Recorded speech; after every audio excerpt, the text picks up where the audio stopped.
राजस्थान की राजनीति में 21 अक्टूबर का दिन काफी इवेंटफुल रहा। भारतीय जनता पार्टी ने विधानसभा चुनाव के लिए अपनी दूसरी लिस्ट जारी कर दी है, जिसमें 83 कैंडिडेट का नाम है। इसी के कुछ देर में कांग्रेस ने भी विधानसभा चुनाव के लिए अपनी पहली लिस्ट जारी कर दी, जिसमें 33 उम्मीदवारों के नाम हैं। कांग्रेस की सूची में कांग्रेस ने दौसा के सिकराय से ममता भूपेश को एक बार फिर से उम्मीदवार के रूप में मौका दिया है। ममता भूपेश अशोक गहलोत की सरकार में महिला बाल विकास विभाग की मंत्री रही हैं। उन्हें सियासत में वसुंधरा की हमशक्ल भी इस तौर पे भी पहचाना जाता है।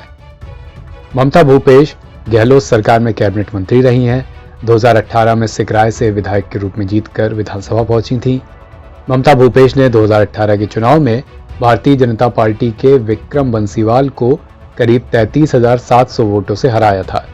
इसके बाद मुख्यमंत्री अशोक गहलोत ने उन्हें कैबिनेट में शामिल करा, महिला बाल विकास विभाग दिया।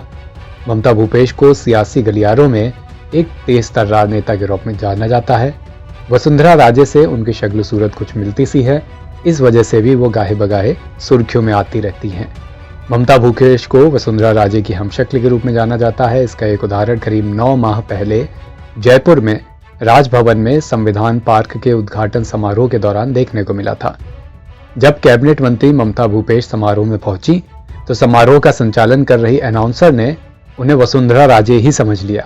उन्होंने समारोह में अनाउंस करते हुए कहा, हमारे बीच भारतीय जनता पार्टी की पूर्व मुख्यमंत्री वसुंधरा राजे भी हैं, जिनका हम अभिनंदन करते हैं। बाद में वहां मौजूद लोगों ने ठहाके लगाए तो अनाउंसर को अपनी गलती का एहसास हुआ।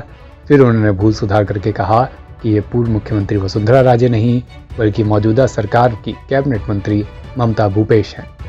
कैबिनेट मंत्री ममता भूपेश ने बीते दिनों अपने जन्मदिन पर मृत्युपरांत अपने देहदान करने की घोषणा की थी, जिसके बाद भी वो सुर्खियों में आई थी। उन्होंने कहा था कि वो अपने शरीर का एक एक अंग मृत्यु के बाद दान कर देंगी। बता दें कि ममता भूपेश के पति IAS डॉक्टर घनश्याम बैरवा हैं। ममता भूपेश ने अपना 50वां जन्मदिन मनाने के दौरान अपना देहदान करने की घोषणा की थी। ये कहा था कि मैं मृत्यु के उपरांत अपनी देहदान कर दूंगी। ये थी ममता भूपेश की बात। कांग्रेस की इस विधानसभा चुनाव के लिए आई पहली सूची की बात करें तो इसमें बड़े बड़े नाम शामिल हैं। मुख्यमंत्री अशोक गहलोत का नाम शामिल है, जो सरदारपुरा विधानसभा सीट से चुनाव लड़ेंगे। इसके अलावा सचिन पायलट अपनी चिर परिचित सीट टोंक से विधानसभा चुनाव लड़ेंगे। CP जोशी का नाम भी इस लिस्ट में शामिल है, जो नाथद्वारा से चुनाव लड़ेंगे। इसके अलावा दिव्या मदेरणा का नाम शामिल है, जो सियान सीट से लड़ेंगी।